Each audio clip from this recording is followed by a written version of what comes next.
नमस्कार दोस्तों। खंड 2 गति 85 शब्द प्रति मिनट, प्रतिलेखन संख्या 14। Ready start.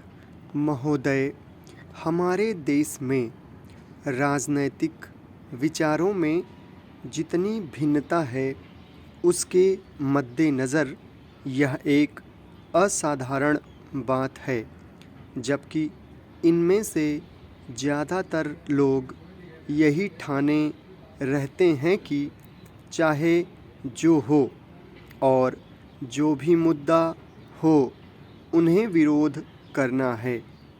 चुनावों में झटकों और यदा कदा टेढ़े मेढ़े रास्तों के बावजूद प्रधानमंत्री के नेतृत्व में जो नई आर्थिक नीति बनाई गई है उसे राष्ट्रीय स्तर पर स्वीकार कर लिया गया है। माकपा से लेकर जनता दल और भाजपा तक आर्थिक क्षेत्र में मूलभूत सुधार के अलावा पंजाब में नाटकीय बदलाव आया है।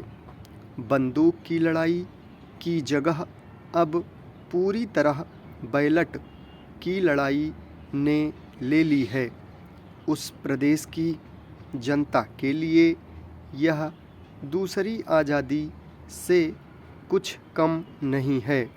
असम और उत्तर पूर्व के कई हिस्सों में भी ऐसे बदलाव आए हैं, हालांकि वे पंजाब जैसे नहीं हैं।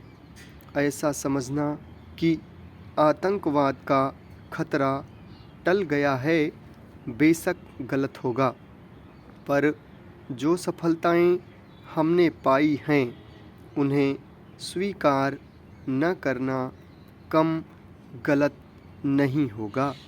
पंचायत और स्थानीय निकायों के चुनाव कराने को भी साधारण काम नहीं समझा जाना चाहिए। इस कदम से महात्मा गांधी के सपने और दिवंगत राजीव गांधी की लोकतंत्र के प्रति प्रतिबद्धता फलीभूत हुई है।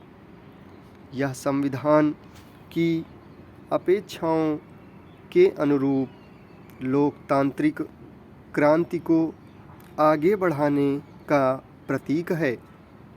इससे हमारे राष्ट्र का लोकतांत्रिक आधार मजबूत हुआ है। हिंदुत्व के घटते उन्माद का ध्यान रखना भी उतना ही महत्वपूर्ण है। भाजपा और शिवसेना को चुनावी सफलता भले ही मिल गई हो, पर राष्ट्रीय स्वयंसेवक संघ का नेतृत्व भी मानता है कि उसका मुख्य कारण कुछ राज्यों में भ्रष्टाचार, बढ़ती कीमतों, बेरोजगारी आदि जैसी सामान्य समस्याओं से निपटने में कांग्रेस सरकार की नाकामी थी, न कि सांप्रदायिक भावनाएं। हिंदू सांप्रदायिकतावाद में स्पष्ट कमी आना बहुत बड़ी राष्ट्रीय उपलब्धि है। इन सब से महत्वपूर्ण है सार्वभौमिक मामलों में भारतीय व्यक्तित्व का फिर से उभरना। इसके आयाम हमारे विदेश संबंधों में आर्थिक अंश की वृद्धि से कहीं अधिक हैं। चीन से संबंध लगातार सामान्य होते जा रहे हैं। भारत ईरान संबंध फिर कायम हो गए हैं। इसी तरह दक्षिण अफ्रीका के साथ परस्पर लाभ के सहयोग की नई संभावनाएं बनी हैं। अमेरिका और अन्य विकसित पूंजीवादी देशों से सहयोग बढ़ाने की दिशा में समुचित ध्यान दिए जाने के बावजूद किसी भी मसले पर हम नहीं झुके हैं।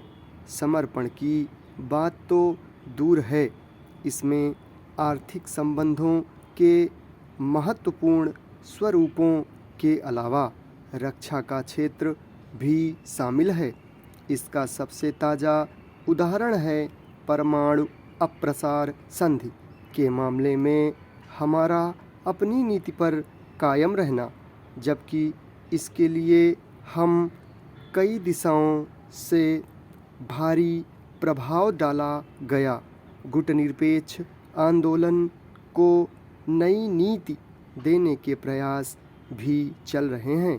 इन सब उपलब्धियों को मिलाकर एक वाक्य यह है कि प्रधानमंत्री ने सबसे बड़ा काम यह किया कि हमारे देश में शासन पुनः स्थापित कर दिया और लोकतंत्र को सुदृढ़